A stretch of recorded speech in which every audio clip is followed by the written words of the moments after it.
ರಾಷ್ಟ್ರೀಯ ಸ್ವಯಂ ಸೇವಕ ಸಂಘವು 100 ವರ್ಷ ಪೂರ್ಣಗೊಂಡ ಹಿನ್ನೆಲೆಯಲ್ಲಿ ಜೊತೆಗೆ ಹಿಂದೂ ಬಾಂಧವರಿಗೆ ಹಿಂದೂ ಧರ್ಮದ ಬಗ್ಗೆ ಜಾಗೃತಿ ಮೂಡಿಸುವ ಉದ್ದೇಶದಿಂದ ಹಿಂದೂ ಸಮಾಜೋತ್ಸವ ಆಯೋಜನಾ ಸಮಿತಿ ವತಿಯಿಂದ ಜನವರಿ 31ರಂದು ಶನಿವಾರ ಸಂಜೆ 3 ಗಂಟೆಗೆ ಸರ್ಜಾಪುರ ಡಿಮಾರ್ಟ್ ಬಳಿಯಲ್ಲಿ ಹಿಂದೂ ಸಮಾಜೋತ್ಸವ ಆಯೋಜನಾ ಸಮಿತಿ ವತಿಯಿಂದ ಹಿಂದೂ ಸಮಾಜೋತ್ಸವ ಸಮಾರಂಭವನ್ನು ಹಮ್ಮಿಕೊಂಡಿದ್ದು, ಸಕಾಲಕ್ಕೆ ತಾಲೂಕಿನ ಜನತೆ ಹಿಂದೂ ಬಾಂಧವರು ಹೆಚ್ಚಿನ ಸಂಖ್ಯೆಯಲ್ಲಿ ಭಾಗವಹಿಸಿ ಕಾರ್ಯಕ್ರಮವನ್ನು ಯಶಸ್ವಿಗೊಳಿಸುವಂತೆ ಹಿಂದೂ ಸಮಾಜೋತ್ಸವ ಆಯೋಜನಾ ಸಮಿತಿಯ ಪ್ರಮುಖರು ಸುದ್ದಿಗೋಷ್ಠಿಯಲ್ಲಿ ತಿಳಿಸಿದರು. ಇನ್ನು ಹಿಂದೂ ಸಮಾಜೋತ್ಸವ ಅಂಗವಾಗಿ ಶೋಭಾಯಾತ್ರೆ, ಸ್ವದೇಶಿ ಮೇಳ, ಗೋಮಾತ್ರ ಪ್ರದರ್ಶಿನಿ, ಸಾಂಸ್ಕೃತಿಕ ಹಿಂದೂ ಬ್ಯಾಂಡ್ ಮತ್ತು ವೇದಿಕೆ ಕಾರ್ಯಕ್ರಮ ಸೇರಿದಂತೆ ಹಲವು ಸಾಂಸ್ಕೃತಿಕ ಕಾರ್ಯಕ್ರಮವನ್ನು ಹಮ್ಮಿಕೊಳ್ಳಲಾಗಿದೆ. ಹಾಗೆಯೇ ಕಾರ್ಯಕ್ರಮದ ದಿವ್ಯ ಸಾನ್ನಿಧ್ಯವನ್ನು ರೆಡ್ಡಿ ಗುರುಪೀಠದ ವೇಮಾನಂದ ಸ್ವಾಮೀಜಿಗಳು ವಹಿಸಲಿದ್ದು, ಕಾರ್ಯಕ್ರಮದ ಅಧ್ಯಕ್ಷತೆಯನ್ನು ನಿವೃತ್ತ ಮಹಾನಿರ್ದೇಶಕರಾದ ಎ ಆಂಜಿನಪ್ಪ, ಅತಿಥಿಗಳಾಗಿ ಕೆ ಅಣ್ಣಾಮಲೈ, ನ ತಿಪ್ಪೇಸ್ವಾಮಿರವರು ಭಾಗವಹಿಸಲಿದ್ದು, ಸಕಾಲಕ್ಕೆ ಸರ್ಜಾಪುರ ಗ್ರಾಮದ ಸುತ್ತಮುತ್ತಲಿನ ಗ್ರಾಮಗಳ ಹಿಂದೂ ಬಾಂಧವರು ಹೆಚ್ಚಿನ ಸಂಖ್ಯೆಯಲ್ಲಿ ಭಾಗವಹಿಸಿ ಕಾರ್ಯಕ್ರಮವನ್ನು ಯಶಸ್ವಿಗೊಳಿಸುವಂತೆ ಹಿಂದೂ ಸಮಾಜೋತ್ಸವ ಆಯೋಜನಾ ಸಮಿತಿಯ ಪ್ರಮುಖರು ಸುದ್ದಿಗೋಷ್ಠಿಯಲ್ಲಿ ತಿಳಿಸಿದರು. ಇನ್ನು ಸುದ್ದಿಗೋಷ್ಠಿಯಲ್ಲಿ ಹಿಂದೂ ಸಮಾಜೋತ್ಸವ ಆಯೋಜನಾ ಸಮಿತಿಯ ಹರೀಶ್ ಜಿ, ಸಿ ಮುನಿರಾಜು, ಸೋಂಪುರ ಪುನೀತ್ ರೆಡ್ಡಿ, ಅರವಿಂದ್ ರೆಡ್ಡಿ, ಬಿದ್ರಗುಪ್ಪೆ ಆಂಜಿನಪ್ಪ, ಕೆವಿ ಶಿವಪ್ಪ, ಆಂಜಿನಪ್ಪ, ಭರತ್ ಗೌಡ, ಗೋಪಾಲ ರೆಡ್ಡಿ, ನಾರಾಯಣಸ್ವಾಮಿ, ಶ್ರೀರಾಮ್, ಶ್ರೀಧರ್, ಶ್ರೀನಿವಾಸ್ ಮತ್ತು ಸಮಿತಿಯ ಸದಸ್ಯರು ಹಾಜರಿದ್ದರು. ಇವತ್ತು ಜಗತ್ತಲ್ಲಿ ಎಲ್ಲ ಕಡೆ ಆಗ್ತಾ ಇರ್ತಕ್ಕಂಥ ಹಿಂಸೆ, ಇನ್ನೊಂದು ದೇಶದ ಮೇಲೆ ಆಗ್ತಾ ಇರ್ತಕ್ಕಂಥ ಆಕ್ರಮಣಗಳನ್ನು ನೋಡ್ತಾ ಇದ್ದೀವಿ. ಇಡೀ ಜಗತ್ತು ಶಾಂತಿಯಿಂದ ಇರಬೇಕಾದ್ರೆ ನಮ್ಮ ದೇಶದ ವಿಚಾರ ಏನಿದೆ, ಅಹಿಂಸಾ ಪ್ರತಿಪಾದನೆ ಮಾಡಿದಂಥ ದೇಶ ನಮ್ಮದು. ಸರ್ವೇ ಜನ ಸುಖಿನೋ ಭವಂತು ಅನ್ನುವಂಥ ವಿಚಾರವನ್ನು ಇಡೀ ಜಗತ್ತಿಗೆ ಕೊಟ್ಟಂಥ ದೇಶ ನಮ್ಮದು. ಇವತ್ತು ಜಗತ್ತು ಶಾಂತಿಯಿಂದ ಇರಬೇಕಾದ್ರೆ ಅದಕ್ಕೆ ಶಾಂತಿಯನ್ನು ತರುವಂಥ ಯಾವುದಾದ್ರೂ ತಾಕತ್ತಿರ್ತಕ್ಕಂಥ ದೇಶ ಇದ್ದರೆ ಅದು ನಮ್ಮ ಭಾರತ ಮಾತ್ರ. ಭಾರತದಲ್ಲಿ ನಮ್ಮ ಹಿಂದೂ ಧರ್ಮ, ವಿಶೇಷವಾಗಿ ಈ ವಿಚಾರಗಳನ್ನು ಕೊಡ್ತಾ ಇರ್ತಕ್ಕಂಥ ಹಿಂದೂ ಧರ್ಮ ಇವತ್ತು ಉಳಿಬೇಕು. ಹಿಂದೂ ಸಮಾಜ ಇದ್ರ ಬಗ್ಗೆ ಜಾಗೃತಿ ಆಗಬೇಕು. ಇವತ್ತು ಹಿಂದೂ ಸಮಾಜವನ್ನು ಜಾತಿ ಹೆಸರಲ್ಲಿ, ಭಾಷೆ ಹೆಸರಲ್ಲಿ, ಪ್ರಾಂತದ ಹೆಸರಲ್ಲಿ, ರಾಜಕೀಯದ ಹೆಸರಲ್ಲಿ ಒಡೆದು ಆಳುವಂಥ ಕೆಲಸ ನಿರಂತರವಾಗಿ ಅನೇಕ ವರ್ಷಗಳಿಂದ ಆಗ್ತಾಯಿದೆ. ಇವತ್ತು ಇಡೀ ಜಗತ್ತು ನಮ್ಮ ಕಡೆ ನೋಡ್ತಾ ಇದೆ. ಇಂಥ ಸಂದರ್ಭದಲ್ಲಿ ಇಡೀ ಹಿಂದೂ ಸಮಾಜ ನಮ್ಮ ಏನು ಒಳ್ಳೆಯ ವಿಚಾರಗಳಿದೆ ಇದರ ಬಗ್ಗೆ ಜಾಗೃತಿಯನ್ನು ಮಾಡಿಕೊಂಡು ನಾವೆಲ್ಲರೂ ಜಾತಿ, ಮತ, ಭೇದ, ಪಕ್ಷ ಎಲ್ಲವನ್ನು ಬಿಟ್ಟು ನಾವೆಲ್ಲ ಹಿಂದೂ, ನಾವೆಲ್ಲ ಒಂದು, ನಾವೆಲ್ಲ ತಾಯಿ ಭಾರತೀಯ ಮಕ್ಕಳು, ನಾವು ಈ ಸಮಾಜಕ್ಕೆ ಒಳ್ಳೆಯದನ್ನು ಮಾಡಬೇಕು ಅನ್ನುವ ಉದ್ದೇಶ ಇಟ್ಕೊಂಡು ಇಡೀ ದೇಶದಲ್ಲಿ ಸುಮಾರು 1 ಲಕ್ಷ ಹಿಂದೂ ಸಮಾಜೋತ್ಸವ ಕಾರ್ಯಕ್ರಮಗಳು ಕಳೆದ 1 ತಿಂಗಳಿಂದ ಮುಂದಿನ 1 ತಿಂಗಳವರೆಗೂ ನಡೆಯೋದಿದೆ. ಅದೇ ರೀತಿ ಹಿಂದೂ ಸಮಾಜೋತ್ಸವ ಸರ್ಜಾಪುರದಲ್ಲಿ ನಾಳಿದ್ದು ಶನಿವಾರ 31ನೇ ತಾರೀಕು ಮಧ್ಯಾಹ್ನ 3 ಗಂಟೆಯಿಂದ ರಾತ್ರಿ ಸುಮಾರು 8:30-9 ಗಂಟೆವರೆಗೂ ನಡೆಯೋದಿದೆ. ಇಡೀ ಸರ್ಜಾಪುರದ ಸುತ್ತಮುತ್ತಲ ಎಲ್ಲ ಗ್ರಾಮಗಳಿಂದ ಸಾವಿರಾರು ಜನ ಹಿಂದೂಗಳು ತಮ್ಮ ಕುಟುಂಬ ಸಮೇತರಾಗಿ ಈ ಒಂದು ದೊಡ್ಡ ಕಾರ್ಯಕ್ರಮದಲ್ಲಿ ಭಾಗವಹಿಸೋರಿದ್ದಾರೆ. ಈ ಕಾರ್ಯಕ್ರಮದಲ್ಲಿ ನಾವು 5 ವಿಷಯಗಳನ್ನು ಇಟ್ಕೊಂಡು ಇಡೀ ಸಮಾಜ ಪರಿವರ್ತನೆ ದೃಷ್ಟಿಯಿಂದ ಕೆಲಸ ಮಾಡಬೇಕು ಅಂತ ಯೋಚನೆ ಮಾಡ್ತಾಯಿದ್ದೀವಿ. ಮೊದಲನೇದಾಗಿ ಕುಟುಂಬ ವ್ಯವಸ್ಥೆಯಲ್ಲಿ ನಮ್ಮ ಏನು ಮೂಲ ಚಿಂತನೆಗಳಿದೆ, ಬಲಿಷ್ಠ ಕುಟುಂಬ ಬಲಿಷ್ಠ ಭಾರತ ಅನ್ನುವಂಥದ್ದು. ಕುಟುಂಬದಲ್ಲಿ ಮಕ್ಕಳಿಗೆ ಏನು ಸಂಸ್ಕಾರದ ಚಟುವಟಿಕೆಗಳು ಸಿಗಬೇಕು ಅದನ್ನು ಕೊಡುವ ದೃಷ್ಟಿಯಿಂದ ನಮ್ಮ ಮನೆ ಹಿಂದೂ ಮನೆ ಆಗಬೇಕು, ದೇಶಭಕ್ತ ಮನೆ ಆಗಬೇಕು, ಸಮಾಜಕ್ಕೆ ಆಸ್ತಿ ಆಗುವಂಥ ಮಕ್ಕಳನ್ನು ಕೊಡುವಂಥ ಮನೆ ಆಗಬೇಕು. ಆ ರೀತಿಯ ಚಿಂತನೆ ಇಟ್ಕೊಂಡು ಕುಟುಂಬದಲ್ಲಿ ಸದ್ಭಾವನೆ ದೃಷ್ಟಿಯಿಂದ ಕೆಲಸ ಮಾಡಬೇಕು ಅನ್ನೋಂಥದ್ದು ಮೊದಲನೇದು. ಇನ್ನು ಎರಡನೇದು, ಇವತ್ತು ಪ್ರಕೃತಿಯನ್ನು ಸಂರಕ್ಷಣೆ ಮಾಡುವಂಥ ದೊಡ್ಡ ಜವಾಬ್ದಾರಿ ನಮ್ಮೆಲ್ಲರ ಮೇಲಿದೆ. ಮುಂದಿನ ಪೀಳಿಗೆ ಬದುಕಬೇಕಾದ್ರೆ ಪ್ರಕೃತಿ ಚೆನ್ನಾಗಿರಬೇಕು.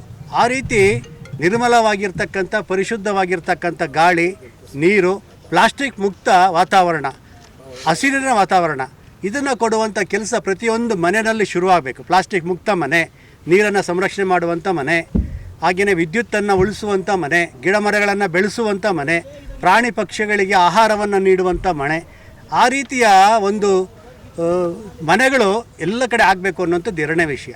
ಮೂರನೇ ವಿಷಯ, ಇವತ್ತೇನು ನಾಗರಿಕರಾಗಿ ನಾವು ನಮ್ಮ ಕರ್ತವ್ಯವನ್ನು ಪಾಲನೆ ಮಾಡಬೇಕು. ಕಾನೂನಾತ್ಮಕವಾಗಿರ್ಬೋದು, ಹಾಗೆಯೇ ಹಿರಿಯರಿಗೆ ಗೌರವ ಕೊಡುವಂಥದ್ದು ಇರ್ಬೋದು, ಹಾಗೆಯೇ ದುರ್ಬಲರಿಗೆ ಸಹಾಯ ಮಾಡುವಂಥದ್ದು ಇರ್ಬೋದು. ಈ ರೀತಿ ನಾಗರಿಕರಾಗಿ ನಾವು ಏನೇನು ಕರ್ತವ್ಯ ಪಾಲನೆ ಮಾಡಬೇಕು, ರಾಷ್ಟ್ರಧ್ವಜಕ್ಕೆ ಗೌರವ ಕೊಡುವಂಥದ್ದು, ರಾಷ್ಟ್ರಗೀತೆ ಆಡಬೇಕಾದ್ರೆ ಎದ್ದು ನಿಂತ್ಕೊಳ್ಳುವಂಥದ್ದು, ದೇಶಭಕ್ತರಿಗೆ, ಸ್ವಾತಂತ್ರ್ಯ ಹೋರಾಟಗಾರರಿಗೆ, ನಮ್ಮ ಸೈನಿಕರಿಗೆ ಗೌರವ ಕೊಡುವಂಥದ್ದು, ಈ ರೀತಿ ನಾಗರಿಕ ಪ್ರಜ್ಞೆಯನ್ನು ಜಾಗೃತಿ ಮಾಡುವಂಥ 3ನೇ ಚಟುವಟಿಕೆ ಎಲ್ಲ ಮನೆಯಲ್ಲಿ ಆಗಬೇಕು. ಈ 4ನೇದು ನಮ್ಮ ಸ್ವದೇಶಿ ಜೀವನ ಪದ್ಧತಿ. ಏನು ನಮ್ಮ ಒಂದು ಆಹಾರ ಪದ್ಧತಿಯಲ್ಲಿ ಇವತ್ತು ವಿದೇಶೀಕರಣ ಆಗಿದೆ. ಪಿಜ್ಜಾ, ಬರ್ಗರು, ಫಾಸ್ಟ್ ಫುಡ್ಡನ್ನು ತಿಂದು ಇವತ್ತು ಡಯಾಬಿಟಿಸಲ್ಲಿ ನಂಬರ್ 2 ಜಗತ್ತಿನಲ್ಲೇ 2ನೇ ಸ್ಥಾನದಲ್ಲಿ ನಾವು ಇದ್ದೇವೆ. ಇದನ್ನು ನಾವು ಸರಿ ಮಾಡ್ಕೊಳ್ಬೇಕು. ಹಾಗೆ ನಮ್ಮ ಭಾಷೆ, ಮಾತೃಭಾಷೆಗೆ ಹೆಚ್ಚು ಪ್ರಾಧಾನ್ಯತೆ ಕೊಡುವಂಥದ್ದು, ನಮ್ಮ ವೇಷಭೂಷಣಗಳಲ್ಲಿ ಇವತ್ತೇನು ಪರಿವರ್ತನೆ ಆಗಿದೆ ಅದನ್ನು ಸರಿ ಮಾಡಿಕೊಳ್ಳುವಂಥದ್ದು, ಹಾಗೆಯೇ ನಮ್ಮ ದೇಶದ ಸಂಸ್ಕೃತಿಯನ್ನು, ನಮ್ಮ ದೇಶದಲ್ಲಿ ಉತ್ಪಾದನೆ ಆಗುವಂಥ ವಸ್ತುಗಳನ್ನು, ನಮ್ಮ ಆರೋಗ್ಯಕ್ಕೆ ಯಾವ ರೀತಿ ಒಳ್ಳೆಯದನ್ನು ಮಾಡುತ್ತೆ ಆ ರೀತಿ ಆಹಾರ ಪದ್ಧತಿಯನ್ನು, ಹಾಗೆಯೇ ಜೀವನ ಶೈಲಿ. ಇವತ್ತು ಅನೇಕ ಕಾಯಿಲೆಗಳಿಗೆ ಮೂಲ ಇರತಕ್ಕಂಥದ್ದು ನಮ್ಮ ಜೀವನ ಶೈಲಿಯಾಗಿರ್ತಕ್ಕಂಥ ಬದಲಾವಣೆ. ರಾತ್ರಿ ಎಷ್ಟೊತ್ತಲ್ಲೋ ಊಟ ಮಾಡ್ತೀವಿ, ಎಷ್ಟೊತ್ತಿಗೂ ಮಲಗ್ತೀವಿ, ಬೆಳಗ್ಗೆ ತಡವಾಗಿ ಎದ್ದೊಳ್ತೀವಿ. ಇಡೀ ಜಗತ್ತು ಇವತ್ತು ಯೋಗವನ್ನು ಅಪ್ಕೊಂಡಿದೆ. ಆದರೆ ಇವತ್ತು ನಮ್ಮ ಮನೆಗಳಿಗೆ ಇನ್ನೂ ಯೋಗ ಹೋಗಲಿಲ್ಲ. ಆಯುರ್ವೇದ ಇವತ್ತು ಅನೇಕ ದೇಶಗಳಲ್ಲಿ ಒಂದು ಆರೋಗ್ಯ ದೃಷ್ಟಿಯಿಂದ ಜೋಡಿಸ್ಕೊಂಡಿದ್ದಾರೆ. ಇವತ್ತು ನಮ್ಮ ಮನೆಗಳಿಗೆ ಬರಬೇಕು. ಈ ರೀತಿ ನಮ್ಮ ಆಹಾರ ಪದ್ಧತಿ, ಯೋಗ, ಧ್ಯಾನ, ಪ್ರಾಣಾಯಾಮ ಎಲ್ಲವೂ ಸಹ ಎಲ್ಲ ಮನೆಗಳಲ್ಲಿ ಇದು ಮಾಡಬೇಕು, ಅಭ್ಯಾಸ ಮಾಡಬೇಕು. ಅದೇ ಸ್ವಸ್ಥ ಸಮಾಜ, ಸ್ವದೇಶಿ ಜೀವನ ಪದ್ಧತಿ. ಅದರ ಜೊತೆಗೆ ಇವತ್ತೇನು ಸಮಾಜದಲ್ಲಿರ್ತಕ್ಕಂಥ ಜಾತಿಗಳ ಮಧ್ಯೆ ಬಿರುಕು, ಅಸ್ಪೃಶ್ಯತಾ ಭಾವ ಇದು ಹೋಗಬೇಕು. ಎಲ್ಲ ಮನೆಗಳಿಗೆ ಎಲ್ಲರ ಪ್ರವೇಶ, ದೇವಸ್ಥಾನಗಳಿಗೆ ಪ್ರವೇಶ, ನೀರು ಎಲ್ಲರಿಗೂ ಸಿಗಬೇಕು, ಸ್ಮಶಾನದ ವ್ಯವಸ್ಥೆ ಎಲ್ಲರಿಗೂ ಸಿಗಬೇಕು.